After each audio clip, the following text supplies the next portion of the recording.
Ladies and gentlemen, please be seated.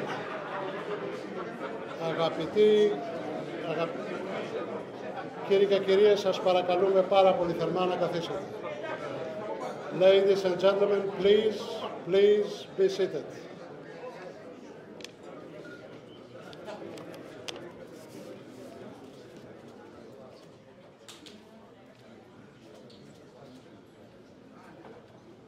May I kindly ask you that we start the proceedings of the event this evening.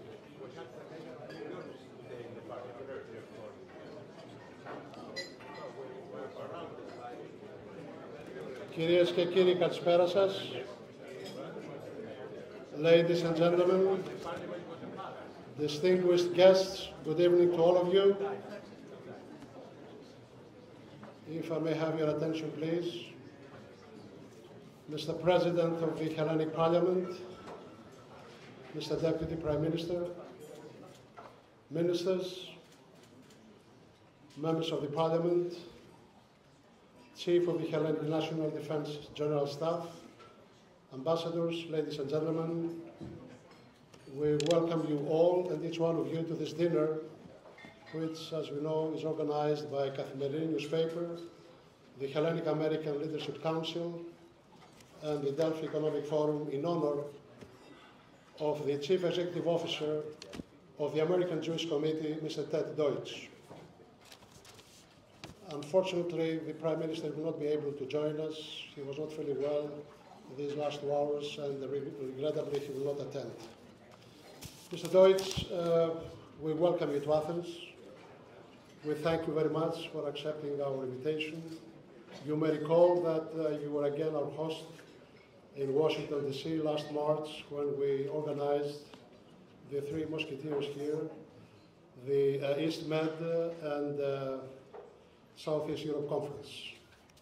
Ladies and gentlemen, Kathimerini newspaper, the Hellenic American Leadership Council and the Delphi Forum are embarking again on another noble national project to fulfill actually the vision of Alexis Papachelas on the future of the Hellenic diaspora, a vision which was immediately embraced by Endy, Zemenides and the Delphi Forum. On this important national project, we will jointly organize a series of events and activities in Greece and abroad for the years to come. Through these events, we aim to bring together government officials as well as representatives of the academia, diaspora organizations, civil society, and leaders from the private sector, and to develop closer vision and collaborative vision in the years to come for the benefit of all. The Greek diaspora, as we all know, had historically demonstrated for 200 years and more high levels of homeland orientation and has had an instrumental and pivotal input in Greece's evolution in political, economic, social and cultural existence. So this evening, this is our first event, and we thank you all for joining us. We will continue in Washington, D.C. on February 6 and 7 during our 4th consecutive conference on East Med and Western Balkans. And if my partners allow me to reveal, during the opening dinner on Monday, February 6, we will honor a leading personality of the Hellenic diaspora in the United States, Angelo Tsakopoulos, for his enormous contribution to the Hellenic idea and cause. So with this, we leave you to the good hands of Alexis Papachelas to elaborate more on his vision. Please join me to welcome him to the podium.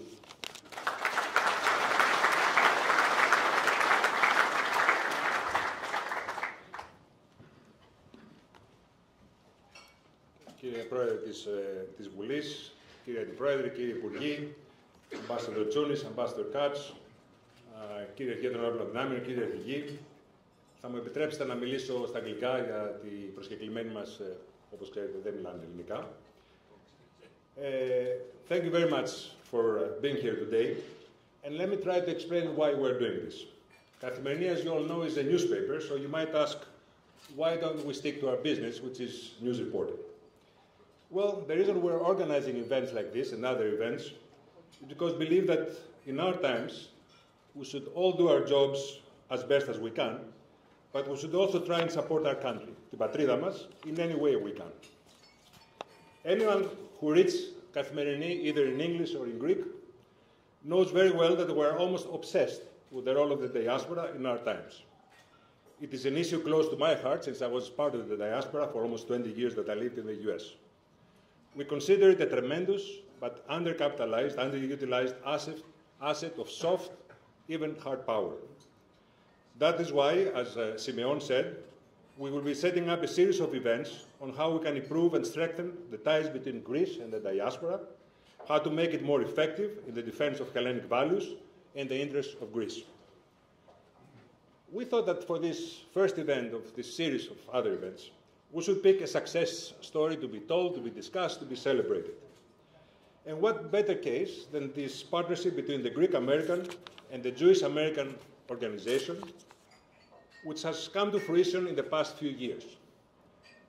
Endy Zemenides, as the leader of the Hellenic American Leadership Council, has been instrumental in building and reinforcing this alliance. We owe him for this and for engaging a young generation of Greek Americans who have grown to love this country and have become more and more active in US politics. I do actually hope that the rumors that Endy might be an MP or a candidate for an MP in the next election are not true. And with all due respect to the Speaker of the Parliament and other politicians, he's much too valuable to waste him in this. Don't take it as an offense. So I want to thank Endy, and I want all of you, to give a warm hand for Endy and all the work he's done.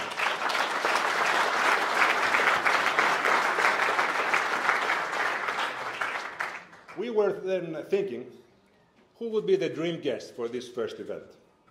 And we couldn't think of anybody better than Congressman Ted Deutch. He has been at the forefront of supporting Greece in Congress. He has played a crucial role in the alliance between Greek and Jewish American communities.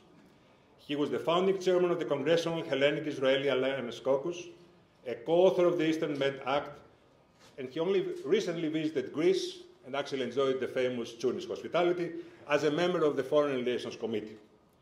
We're very honored, Congressman Deutch, because you chose to visit Greece in your first stop in your new reincarnation as the head of the American Jewish Committee.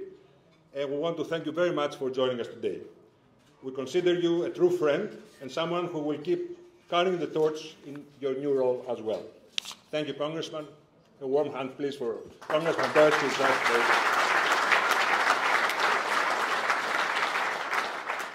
We actually want to learn from the community that has become the true golden standard in terms of political influence in the US. We want to learn from its experience in building really strong ties with Israel. Greeks like to claim that we have discovered almost everything, including democracy, as you all know, but I think there's still room to learn from other nations and other communities. I think we can also learn from our natural allies and friends how to reinvigorate global Hellenism, because after all, this nation truly flourished only when the diaspora was close to the homeland, only when the diaspora really worked as a lighthouse in our dark times. We need to move forward in this direction. We have to move fast. We have the stubbornness, the creativity, and the sense of destiny and purpose that has characterized the Jewish diaspora over the last few decades. It's something that we can actually do. One important note as I look around this room. Dealing with the diaspora should and does transcend party lines. We Greeks have come a long way in the last few years. We may have our political or ideological differences, God knows we do. We may argue viciously, vigorously, but believe me, when it comes to the national interests, we know how to come together and put all this aside. The presence of some of the key members of the foreign policy team of the opposition demonstrates that we have what you might lack, we might not have actually in DC sometimes, which is a solid bipartisan consensus on the need of strong alliances with countries that we share the same values and strategic interests with. Once again, I want to thank all of you, and I hope you're going to be part in this journey, that along with Symeon Tsomokos and the Delphi Forum, and of course HALC and Endy Zemenides, we're going to embark on in building a much closer relationship between the diaspora and Greece. Thank you all very much. And with this, let me ask the Speaker of the Parliament if he would come to the podium to address you.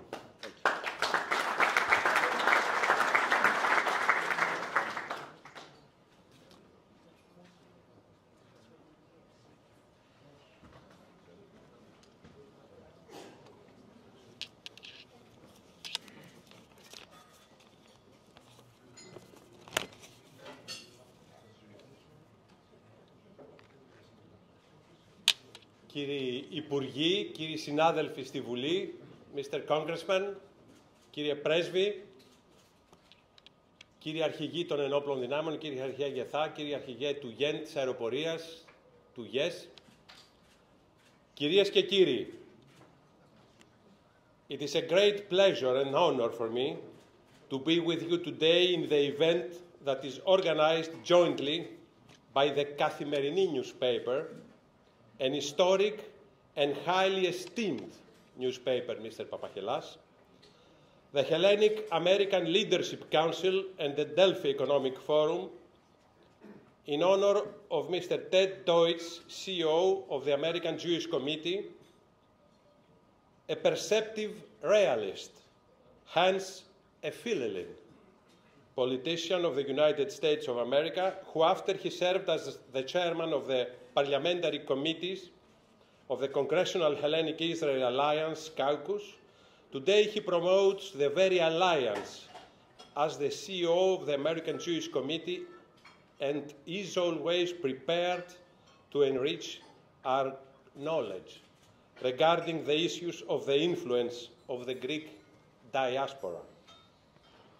The energy safety, the fight against terrorism, good neighborly relations by respecting international law, and the economic cooperation in the Eastern Mediterranean are issues that are of great concern to Greece and to the United States, especially today that takes place dramatically the barbaric Russian invasion in Ukraine. The stability in the Eastern Mediterranean becomes even more important. But why, though, did I say that he is a realist, thus a philhellene? I didn't play with words. I mean it literally. Your capacity as the previous chairman of the subcommittee of the United States House of Representatives for the Middle East and for North Africa compels me to go into a historical retrospect, when the most important military and political leader of the Roman Empire of the 2nd century BC, Scipio Africanus Jr., occupied Carthage.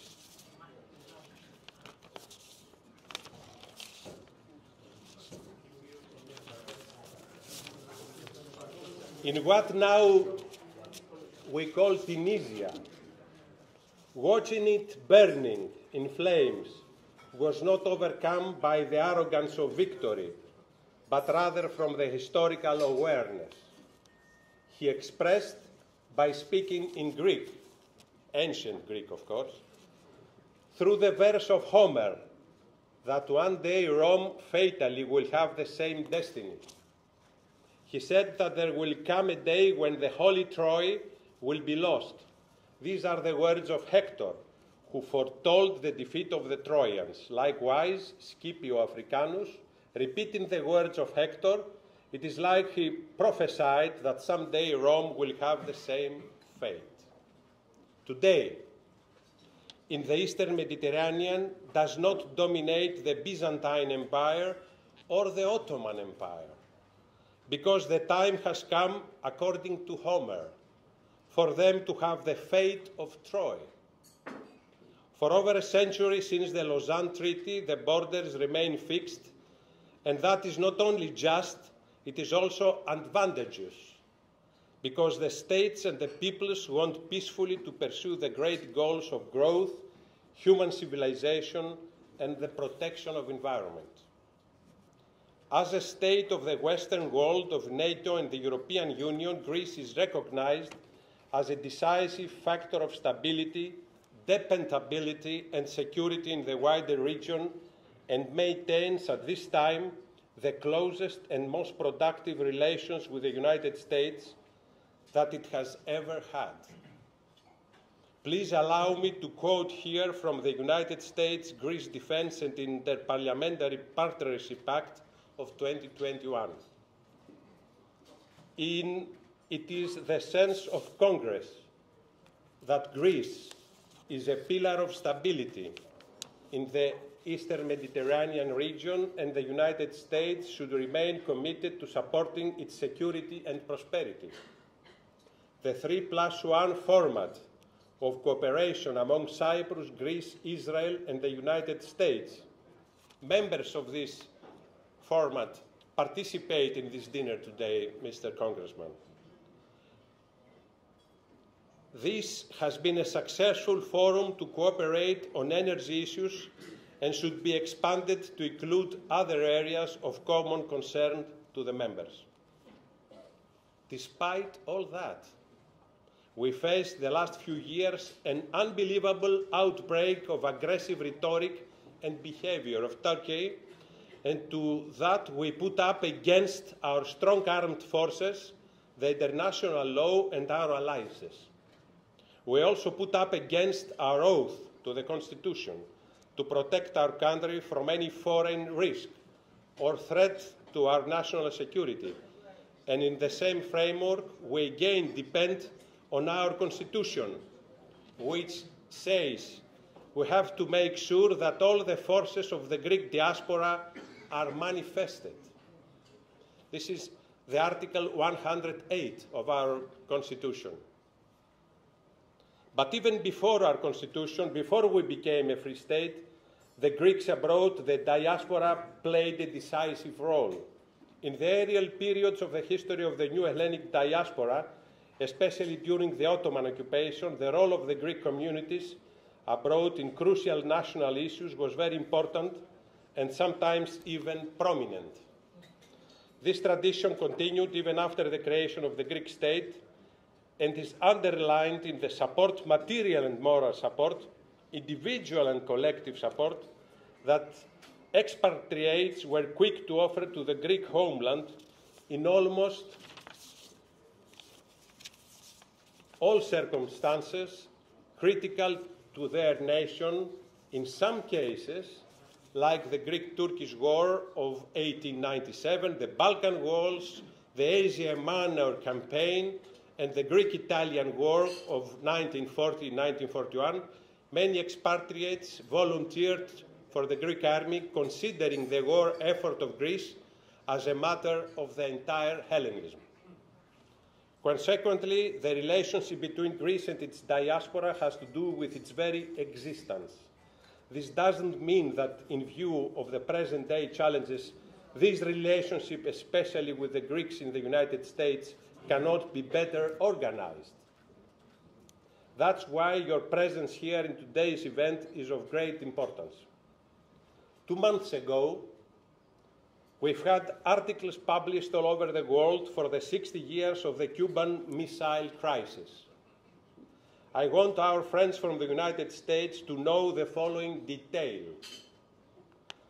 The then Soviet ambassador to Athens, Nikolai Koryukin, demanded from the Greek government the end of October 1962, when the crisis was at its peak and the entire humanity was holding its breath, that Greece must not express its support to the United States for the banning to Cuba, because otherwise, it was an expressed threat, because otherwise Greece was undertaking major responsibilities in the face of the threatening confrontation that would not leave it unharmed or unaffected.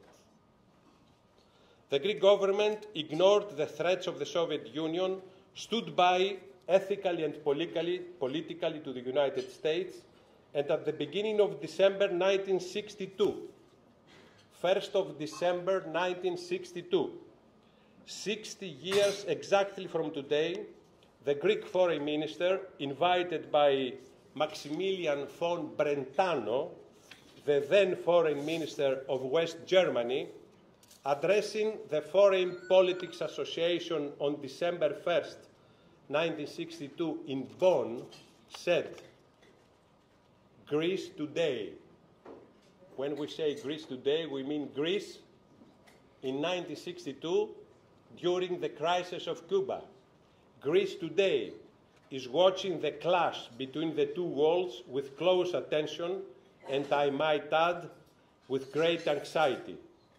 She knows that she would be one of the first to feel the harsh consequences of any intensification in the present phase of this conflict. Should the great moment come, I can assure you that Greece will prefer to perish in hope and honor rather than lose any chance of survival as a free country. The exact words. That is why, sir, Greece is trustworthy and firm. That is why every Philhellene is a perceptive realist. Thank you.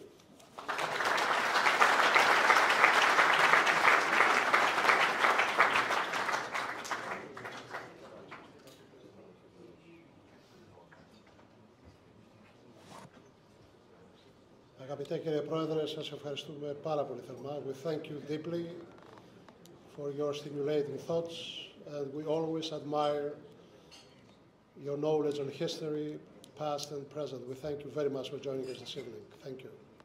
So we continue our proceedings with a discussion that will be chaired by Mr. Tom Ellis, the Editor-in-Chief of Kathimerini English Edition, and Mr. Endy Zemenides. Let us give them another applause, please. Let us give a hand. So we have Mr. Deutch as well. Thank you.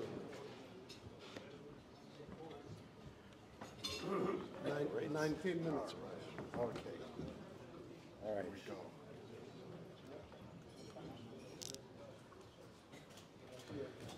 Hello? Can you hear me? Can you hear me? Okay. I welcome Mr. Deutch. Actually, let me just point out that I have spent most of my life abroad, mainly in the U.S. Alexis alluded to that. I also feel part of the diaspora. I'm still back and forth. So I witnessed firsthand the ability and the effectiveness of the Jewish community in the U.S. And as noted before, there are lessons to be learned. And I think one of the reasons we're here is to maybe touch upon these lessons, to get from your experience something that might be helpful to us. And of course, talk about the relationship between Greek Americans and Jewish Americans, which I also witnessed all those years. So let me start with Mr. Deutch asking, HAC, I mean, we're talking about this relationship, but it's not something recent.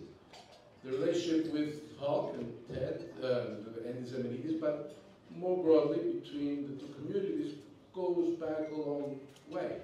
And I dare call you a Philhellene. Where did this... I accept it.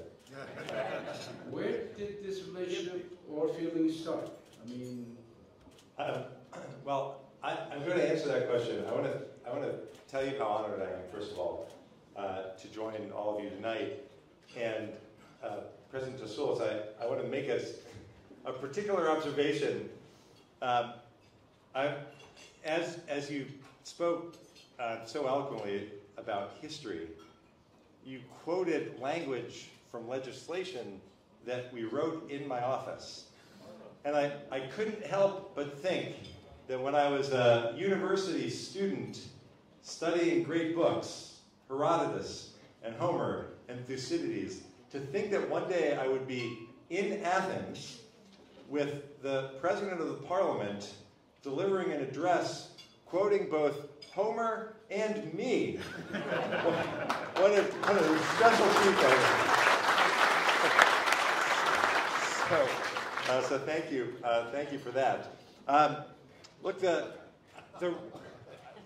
let me also just acknowledge that it's an honor for me to be here. I served in Congress for 7 terms, but I now have the privilege of following in the footsteps of David Harris at AJC. And the relationship that you describe is one that David played such a pioneering role in. And it actually goes back to the community as well. In Endy's hometown of Chicago, it was Endy, Athens, and Maynard and Wishner. Endy, such a leader in the Hellenic community, and Maynard, an AJC leader and activist, who decided that it was important to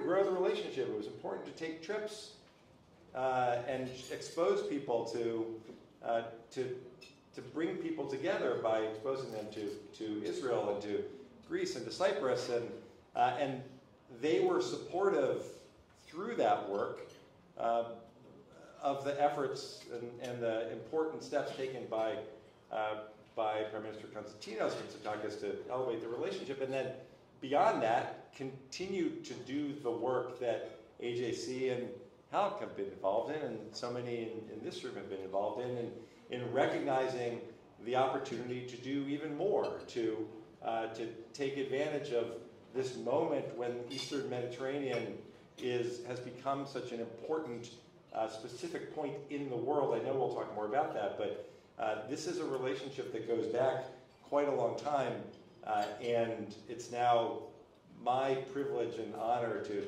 have the opportunity and the responsibility to continue to grow that relationship.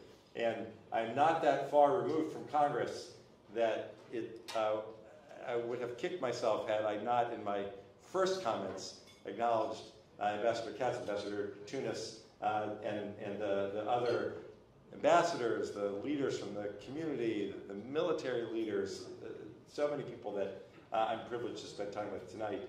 So I hope that will get us started, but as I said, I'm continuing in this tradition that has existed in large part for a number of years because of those relationships that exist between the Hellenic community and the Jewish community, starting in Chicago, as all great things do, Endy, and now continuing on in Washington and in Athens.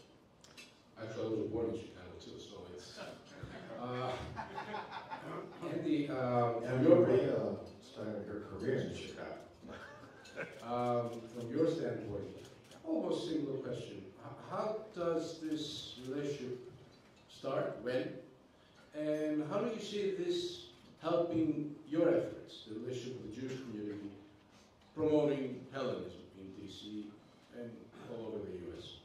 So, easy. It starts, I think, and which makes Ted's visit really special. It starts with, in the early 90s, with Andy and Maynard, and that's why it was really special that Ted's first international trip included Athens, and his first world leader visit was with Prime Minister Mitsotakis, whose father upgraded relationship. His first major parliamentary meeting was with Ms. Papachelas. So I think this history is all coming together. But to really give some insight, because everybody knows David and AJC, some insight into Ted, because there are origin stories, and those of you who knew our late founder, Nikos Mouliadis, said, hey, I want to do something different, better, more like, not only Jewish Americans, but other civic groups. And some of you who went through the 2010 campaign cycle with me knew I was tired, it was brutal. And a new congressman came, a friend of mine who worked for us in the 2010 campaign said, I have a new client, I want you to meet him. Which district he represents? He represents a district of the recently retired head of the Turkish Caucus. I'm like, I really don't want to do this, but I'll do it if it makes you look good. So Ted Deutch comes to my office, and he meets with 5, 10 of the original HALC members before there was a HALC. And he gives us this, and I remember he goes around and says, introduce yourselves. And I said, I'm Endy Zemenides. I was born in February 1973 in June 1973, I was a resident of the Republic of Cyprus, and in July 1974, I was a refugee. And then I went on in the case, and he stops the group and he says, by the way, you had me at hello. That's one of the most effective. And he gives us all this recital on how do you take your story, your advocacy story, you make it personal, you get, you marry the head and the heart, I think is what you said. And Ted has very much been at the beginning of HALC, right? And then with Gus Bolarakis formed Chia, and he's been a good mentor, as HAC has been a good mentor. They've been a good example, but they've always been that, because you all know I have a lot of devils on my shoulder, they've been the angel on my shoulder. It's a lot of competition. Get back to you, Mr. Deutch. Actually, I do not want to ask this, but now it comes to my mind. Did the father of the Prime Minister, Constantly respects, the fact that he opened up the relationship, recognized it, help on the community level back in the U.S.? I mean, did that, I would assume it would, he did, but it's your call. I mean, how does this facilitate, because it was a strange situation where Greece was at that point. So just get us back then, in the 90s. Sure, well, look, of course it helps, but as Endy said, there are steps in the process. That was an enormous step. And then it was the ongoing advocacy, the bringing together, and I should have said this earlier, this is not just, let's be clear, everyone here understands this, this is not only about the relationship between the United States and Greece, between Greece and Israel, it's ultimately a relationship between the Hellenic community and the Jewish community, and the shared values in those communities, and the commitment to culture in those communities. And so when the relationship was elevated and those communities were already working together, it then provided the necessary seeds to continue to water and grow to what has now become one of the most important relationships, certainly from a congressional standpoint, from my old position, one of the most important relationships that Washington deals with, that government deals with, but most importantly, from my new role as the CEO of HAC, this is a really important part of the work that we do in growing the relationship. Our mission is to enhance the well-being of the Jewish community and Israel and strengthen democratic values. And HALC and the Hellenic community is committed to strengthening Greece. One way to do that is working with Israel. We wind up combining both. And at the same time, we're also promoting democratic values and fighting extremism because we all understand how important that is to the continued success of our respective countries. Your community in the U.S. has many relationships with other communities. Yeah. Where does the relationship with Greece stand? I mean, does it stand out? Because we feel it does, but sometimes, you feel it's your own community, so we want to be close to the Jewish community. We feel close. How do you assess the relationship with us compared to others? Well, it's the best and the most important, obviously. I am, look, it's not a question of comparing. There's no need to rank. There's no need to rank. What's so important is the growing recognition within the Jewish community, and this was a focus of David's, and it was a focus of mine in Congress when we launched the Shia Caucus, which we'll get to, but it's the recognition within the Jewish community that by working so closely together with the Greek community together in the United States, we have neither community is particularly large. We don't dominate the political scene in Washington, but the Jewish community cares deeply about the state of Israel. And the Greek community obviously feels very committed to the nation of Greece. And when you take those two and you add, for obvious reasons, the country of Cyprus, suddenly three countries that the communities care so much about, it adds heft to their ability politically, and it brings the communities closer together. And that's what's been most important, and that's what I'm committed to continuing to grow.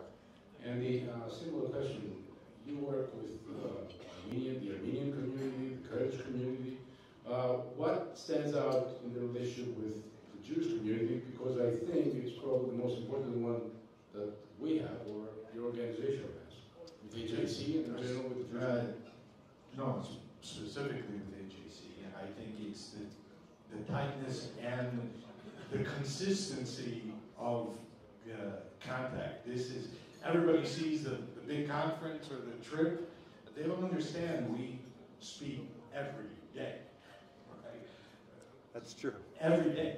And if it's not Ted and I speaking, it's Julie Fishman. It was in years past Ambassador Tsunis and David or Alan Rich, lay leaders to lay leaders. I see Yanni and Tassoulas speaking. Fano with his counterparts at AGC Access, it's every day. Something is happening every day. We almost have this deal, not deal, but this philosophy of win the day. And because it is based on values. Again, everybody in this room pays attention to what we're doing in East Med. And I say this story all the time, but when there was the Muslim ban, and I was incensed, and I told the staff I'm going to oppose the Muslim ban, and I was waiting. I'm like, man, I'm opposing the new president in his first week of office. Am I doing the right thing? And right when I'm questioning myself, I get an email from David Harris and says AGC took the same position, so it was the right thing. I've worked with Ted on gun control. We work together in local politics, not only international politics. So that working together every day, we really know each other. This is not just photo op diplomacy. And if I could just add, it's not only those relationships in the United States. I know somewhere Symeon is here.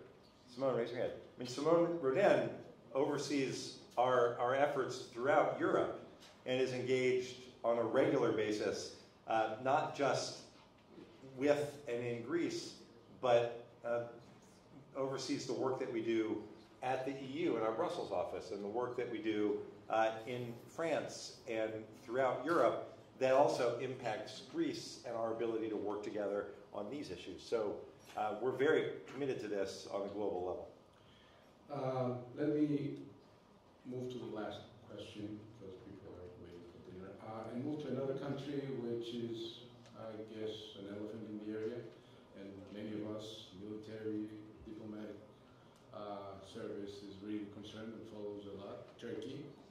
And of course, an issue that we all care about and are concerned about is Turkish behavior in the region. Lately, President Erdogan is moving into an effort to mend fences with some major players in the area, Arab countries, including another country, Israel. And his effort might also aim at having a better relationship with the Jewish community, or some call it Jewish lobby, whatever, in the U.S. And a lot of people, I think, have in their minds, could that, at the end of the day, be a reality where the powerful Jewish community in the U.S., quote unquote, becomes an advocate for Turkey? Is that at the expense of maybe Hellenic interests? Is that something one could envision or worry about? Well, obviously by the question, people are envisioning it and worried about it. But very specifically, will Erdogan's efforts to reach out to the Jewish community come at the expense of the relationship with Greece, the relationship with the Hellenic community? The answer is no. The answer is no. And look, I think it's important to acknowledge that cooperation is always better than conflict. That said, this is a room full of people who engage in diplomacy and defense and understand probably better than any other crowd that there are certain responsibilities that have to be met for relationships to grow. And in the case of Turkey, those are many. Start with complying with the rules of the road. Start with the UN Convention on the Law of the Seas. Go on and focus on the provocations that need to stop. Recognize that Turkey won't call Hamas a terrorist organization. Understand that the continued jailing of journalists is contrary to the views of both the Greek community and the American community. And then right as we work our way up that list, Turkey's continued occupation of Cyprus. I mean, there is clearly a ceiling to where the relationship can go unless there's a willingness on the part of Turkey to make some rather dramatic changes. It doesn't mean that there shouldn't be talks, but again, I go back to answer very specifically your question: will those talks put at risk the relationships that exist between our communities? And the answer to that is unequivocally no. And follow up on Turkey, you, Endy, deal a lot with congressional elections. We had the midterm elections. Erdogan hoped that there would be some developments, positive developments for Turkey, especially in Pennsylvania. How do you assess what happened in the midterms, very briefly, with respect to our issues and causes? So there are quite a few people who were with me on election night, and they'll recall when the Pennsylvania race was called, I declared on a mic,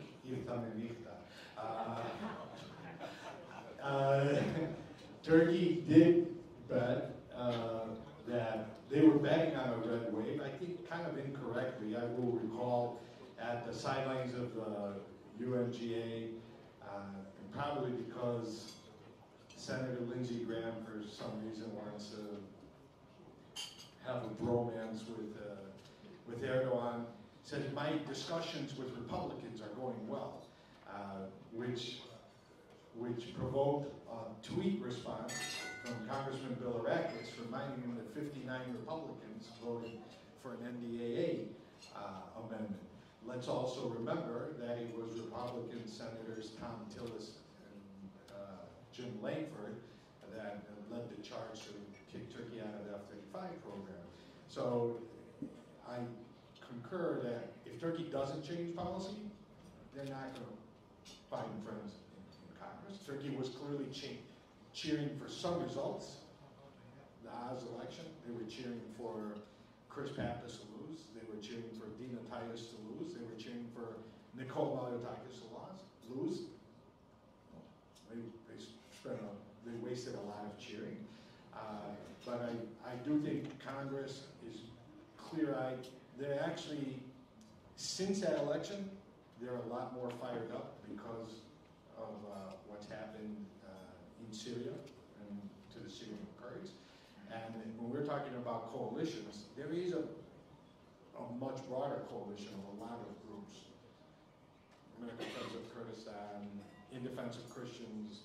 There's Christian groups, ethnic groups that are going to put a lot of pressure on the next Congress as well.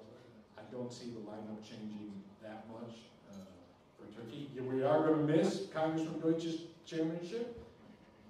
Another great leader, David Cicilline, is taking his spot. And one last thing I learned for him, just to address Alexis' question, he left Congress, so we know what the moment calls for in civic leadership and in civic leadership. So no, I'm not running for Parliament or Congress or anything else. Only running I'm going to do is in a 5K. And keep going to the same barber that Ted introduced me to. Can I? Yeah, sure. Although, I would love to end this conversation with a reference to Endy's bald head. But I don't want the conversation to end just by focusing on what Turkey is doing. Understand how dramatically different things are now. The Congressional Hellenic Israel Alliance is the first time members of Congress have ever come together to advocate for a group of countries. It's very meaningful, it's very important, and what that effort, and then the East Med Act, and the Security Agreement, what do we call that, Security Agreement Act? Yes. The efforts, the Defense Act. The efforts to work together to focus on the region have made, in Washington now, have made the Eastern Mediterranean a region. This is no longer a conversation about whether to advocate and stand with Greece or to develop to look to the overtures of Erdogan. The Eastern Mediterranean now has a prominent place in the world, and that is a prominent place that is centered by and led by Greece, and that is a difference that has not existed before. And it is one that I think everyone in this room and all of us who had anything to do with getting to this point, which is really virtually everyone in one way or another, should be immensely proud of, because it shifts the way the world thinks about the region, all to the benefit of the shared values that we care so deeply about. On that note, that proves that this relation between the countries and the two communities is here to stay. And actually from the Greek side, for the last 10, 12 years, 4 prime ministers, different political parties, we are strategically dedicated to that, and I hope the same thing with Israel. It's proven that that's the case within the US, with the two communities. On that positive note, I want to thank both of you for this interesting discussion, or interesting, I think, not necessarily what you might think. Thank you very much, and then we move to dinner. Thanks a lot.